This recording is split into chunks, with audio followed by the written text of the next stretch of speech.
একসময় এক সবুজে ঘেরা ছোট্ট গ্রাম ছিল। গ্রামের চারপাশে ছিল ধান ক্ষেত, মাঝখানে ছিল ছোট ছোট মাটির ঘর। গ্রামবাসীরা ছিল খুব সহজ সরল মানুষ। গ্রামের শেষ প্রান্তে ছিল একটি পুরনো বাসঝাড়। সেখানেই থাকতো এক চালাক শিয়াল। শিয়ালটি ছিল ভীষণ ধূর্ত। সে শক্তি দিয়ে নয়, বুদ্ধি দিয়ে শিকার ধরতে ভালোবাসতো।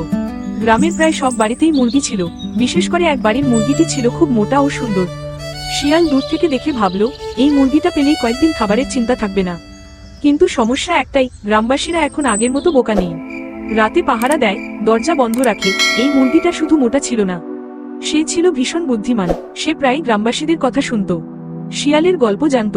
মুরগি মনে মনে ভাবত, শিয়াল নিশ্চয়ই একদিন আসবে। সে শক্তিতে না পেরে বুদ্ধি দিয়ে বাঁচার চেষ্টা করবে। এক গভীর রাতে শিয়াল ধীরে ধীরে মুরগির খোপের কাছে এসে বলল, ওহে মুরগি বন্ধু, আমি তোমাকে খেতে আসিনি, আমি বদলে গেছি। মুরগি ভেতর থেকে উত্তর দিল, বদলে গেছো? শিয়ালের মুখে এই কথা বিশ্বাস করব কিভাবে? শিয়াল হাসল আর বলল, আমি এখন নিরামিষ খাই, শুধু বন্ধুত্ব চাই। মুরগি কিছু বলল না, কিন্তু সব শুনে রাখলো। পরের রাতে শিয়াল আবার এলো এবং বলল, ওহে মুরগি, আজ গ্রামে বড় ঝড় আসবে, এই খোপ ভেঙে পড়বে। আমার সাথে এলে নিরাপদ থাকবে। মুরগি শান্ত গলায় বলল, ঝড় এলে তো তোমার বাসারও ভেঙে যাবে, তুমি তাহলে কেন ভয় পাচ্ছ না? শিয়াল থমকে গেল। সে বুঝল, এই মুরগি সহজ নয়। তৃতীয় রাতে শিয়াল নতুন ফাঁদ পাতল, গ্রামবাসীরা কাল তোমাকে জবাই করবে, আমি নিজ কানে শুনেছি। মুরগির বুক কেঁপে উঠল, কিন্তু সে কাঁদল না। মুরগি তখন বলল, তাহলে তুমি আমাকে বাঁচাতে এসেছো?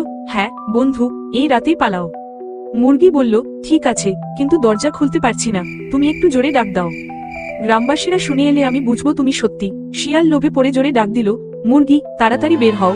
শিয়ালের ডাক শুনে গ্রামবাসীরা লাঠি টর্চ নিয়ে দৌড়ে এলো। একজন চিৎকার করে বলল, এই তো শিয়াল। শিয়াল ভয় পেয়ে দৌড় দিল, কিন্তু চারদিক থেকে মানুষ ঘিরে ফেললো। শেষে শিয়াল কোনো রকমে প্রাণ নিয়ে পালালো, আর কখনো সেই গ্রামে ফিরে আসেনি।